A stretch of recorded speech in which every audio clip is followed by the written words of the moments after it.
تو کسی نہ کسی طرح انسان کسی نہ کسی مشکل کا سامنا کر رہا ہوتا ہے، اور پھر اچھے حالات بھی ہوتے ہیں، لیکن ہم سب کو پتہ ہے کہ لائف جو ہے وہ صرف مسلسل اچھے حالات کی ہو نہیں سکتی، نہ کبھی ہوئی ہے نہ کبھی ہو سکتی ہے۔ ہمیں امید ہوتی ہے، اچھے لمحات بھی آتے ہیں، برے بھی آتے ہیں، پھر اچھی بھی آتے ہیں، پھر برے بھی آتے ہیں، اور کبھی کبھی اچھائی برائی کے ساتھ بھی آتی ہے، مکس بھی آتی ہے۔ زندگی اتنی اسٹریٹ فارورڈ نہیں ہے نا، تو پھر اس میں ہم سوچنا شروع کر دیتے ہیں کہ اس میں اللہ تعالیٰ کا کیا عمل دخل ہے، اللہ تعالیٰ ہمیں اگر مشکل حالات آ رہے ہیں تو ہمیں کس بات کی سزا مل رہی ہے۔ تو قرآن نے اس کے بارے میں ایک کبھی کبھار ڈائریکٹ بات کی ہے، کبھی کبھار انڈائریکٹ بات کی ہے، اور دونوں کو سمجھنا چاہیے اچھی طرح۔ سورۃ الکہف میں 2 کسانوں کا ذکر ہے۔ باغ کو خیال کرنے والے کو کیا کہتے ہیں؟ مالی۔ 2 مالی ہیں، ٹھیک ہے، ایک کسان مالی اور دوسرا بھی کسان مالی ہے، دونوں اس کے پاس ایک کے پاس کھیتی ہے اور باغ ہیں، اور دوسرے کے پاس نہیں ہے اتنا زیادہ نا، تو ہاں تو اس کے جو اس کے پاس زیادہ ہے وہ اس کو دوسرے والے کو برا فیل کراتا ہے، اس کو یاد دلاتا ہے کہ اللہ اس سے میرے پاس تو کافی ہے۔ ڈائریکٹلی نہیں کہتا، باتوں میں،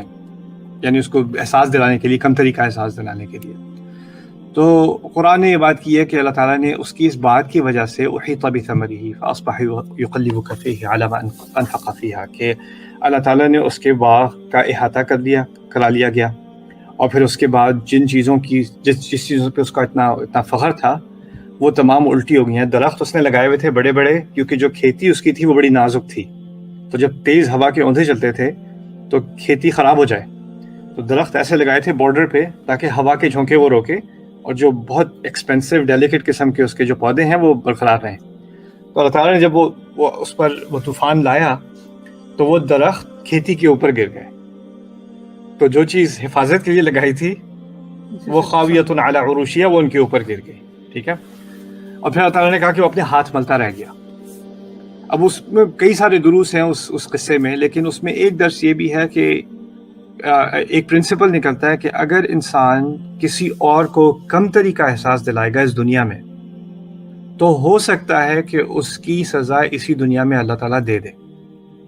لیکن عجیب بات یہ ہے کہ جس کو یہ سزا ملی، ہمیں تو لگتا ہے سزا ملی اسے،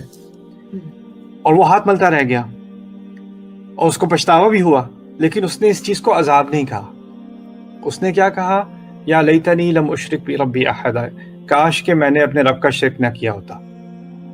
کاش کہ میں نے اپنے اس باغ پر اور اپنے مال پر، اپنی اولاد پر اتنا اعتماد نہ کیا ہوتا کہ یہ تو ہمیشہ ہمیشہ کے لیے رہے گا۔ یا یہ خوشحالی اس بات کی علامت ہے کہ اللہ مجھ سے خوش ہے۔ اس نے یہ بات بھی کی تھی،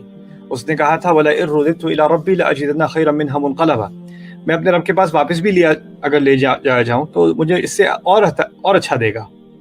یعنی ایک ذہنیت آ جاتی ہے انسان کے اندر، مسلمان کے اندر بھی، کہ اللہ تعالیٰ نے گھر دیا ہے، اچھی جاب دی ہے، بچوں کو صحت دی ہے، بیٹی کی شادیاں کرا دی ہیں، یہ کر دیا وہ کر دیا، سارے کام ہو گئے ہیں، اللہ تعالیٰ کا بڑا کرم ہے۔ اس کا مطلب ہے کہ اللہ تعالیٰ ہم سے بہت خوش ہے، اور اگر اللہ تعالیٰ اتنا خوش ہے تو پھر اس کا مطلب ہے کہ آخرت میں بھی خوشی ہوگا۔ تو اس میں پھر ہمیں اللہ تعالیٰ کو اور کسی طریقے سے مزید خوش کرنے کی کیا ضرورت ہے، نمازوں کی کیا ضرورت ہے؟ اللہ تعالیٰ ویسے ہم سے بہت خوش ہے۔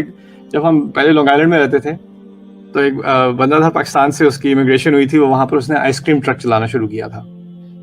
لانگ آئلینڈ میں نا، مسجد پہ آتا تھا وہ آئس کریم بیچنے، تو اس سے گپ شپ ہوتی تھی میری،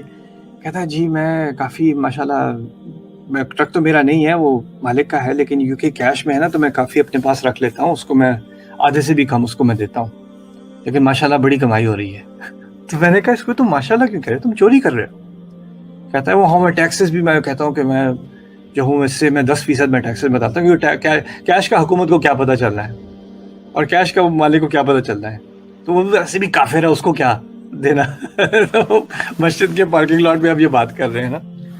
تو وہ کہتے ہیں دیکھیں جی اگر اللہ تعالیٰ ناراض ہوتا تو یہ سارے موقع دیتا مجھے۔ اس کے ذہن میں یہ آئیڈیا تھا، اور یہ آئیڈیا اتنا کامن ہو جاتا ہے لوگوں میں کہ اللہ تعالیٰ نے اس کو پہلے سے ایڈریس کر دیا اس قصے کے ذریعے کہ ہمیں اگر اللہ تعالیٰ نے سہولتیں دی ہیں، اس کا مطلب یہ نہیں ہے کہ وہ ہم سے خوش ہے، ہم جو کرنا چاہیں کریں، اور اگر ہم کسی اور کو کم طریقہ احساس ڈالیں گے یا ہمیں اس بات پر گھمنڈ ہو جائے گا کہ ہمارے پاس یہ کیا چیزیں ہیں، تو پھر ہو سکتا ہے کہ ہمارے اپنے فائدے کے لیے، ہمارا فائدہ کیا ہے کہ ہم اللہ تعالیٰ کے سامنے جب قیامت کے دن جائیں گے تو ہمارا دل صاف ہو۔ اگر اس وقت ہمارے دل میں مال تھا یا مال پہ اعتماد تھا تو اس وقت جو کچھ اس دنیا میں تھا اس کا کوئی فائدہ نہیں ہوگا، تو ہو سکتا ہے کبھی کبھی اللہ تعالیٰ نقصان دے دے، بہت بڑا نقصان دے دے کہ دل صاف ہو جائے، کیونکہ اصل سرمایہ جو ہمارا ہے وہ ہمارا دل صاف ہونا ہے۔ تو کبھی کبھی جب انسان کا دل میلا ہو جاتا ہے تو قرآن اس بات کی طرف اشارہ کرتا ہے کہ ہو سکتا ہے کہ بڑی مصیبتیں بھی آ جائیں اور تم اور میں اور کوئی اور سمجھے کہ کس چیز کا عذاب مل رہا ہے، لیکن ہو سکتا ہے کہ اس کے ذریعے سے ایک پاکیزگی ہو رہی ہے، ایک گند آ گیا تھا دل کے اوپر، تو ہم اس گندے، اگر وہ مصیبتیں نہیں دیکھنی یا اس طریقے سے دل صاف نہیں کرانا تو ویسے ہی دل کو صاف رکھنا چاہیے، رائٹ۔ پھر دوسرا، مصیبتوں کے بارے میں قرآن نے ایک عجیب اشارہ کیا ہے کہ جو لوگ عزت دار لوگوں کے بارے میں غلط باتیں پھیلاتے ہیں، ان الذین یرمون المحصنات المؤمنات الغافلات، عائشہ رضی اللہ عنہ کے اسکینڈل کے بارے میں جو انہوں نے ذکر کیا اللہ تعالیٰ نے، اس میں انہوں نے اشارہ کیا کہ جو لوگ اشارے سے بھی عزت دار لوگوں کے بارے میں کچھ بات کرتے ہیں، اور یہ اصل میں کیونکہ ہمارے ہاں ہمارے کلچر میں بہت اچھی چیزیں بھی ہیں اور کبھی بہت بری عادات بھی ہیں، جیسے اگر جائیداد کا مسئلہ ہے، بیٹی کو جائیداد نہیں دینی تو اس کے خلاف کو بات پھیلا دو یا بہو کے خلاف پھیلا دو اور وہ اس کو کیا نام ہے رسوا کر دیتے ہیں، اور کیسی کیسی ای میلز مجھے آتی ہے، میں حیران رہ جاتا ہوں ہم یہ ہو کیا ہے دنیا میں اور ہماری دنیا میں، یعنی لوگوں کے بارے میں بدکاری کے الزام لگا دینا یا یہ کر دینا وہ کر دینا، اور اس کے بعد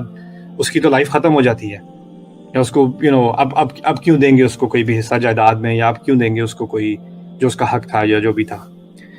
تو لوگ کسی بھی مقصد سے یہ کریں، یا جیلسی کی وجہ سے کریں یا پیسوں کی وجہ سے کریں یا کسی بھی وجہ سے کریں، یا اگر تہمت ڈائریکٹلی نہ بھی لگائیں، انڈائریکٹلی بھی لگا دیں، اگر اشارے سے بھی کہہ دیں، یعنی یہاں تک کہ نظر کے اشارے سے بھی کر دیں، ان کو دیکھو توبہ، ایسے بھی کر دیں، تو اللہ تعالیٰ نے ایسے لوگوں کے بارے میں کہا ہے لعنوا فی الدنیا والآخرہ،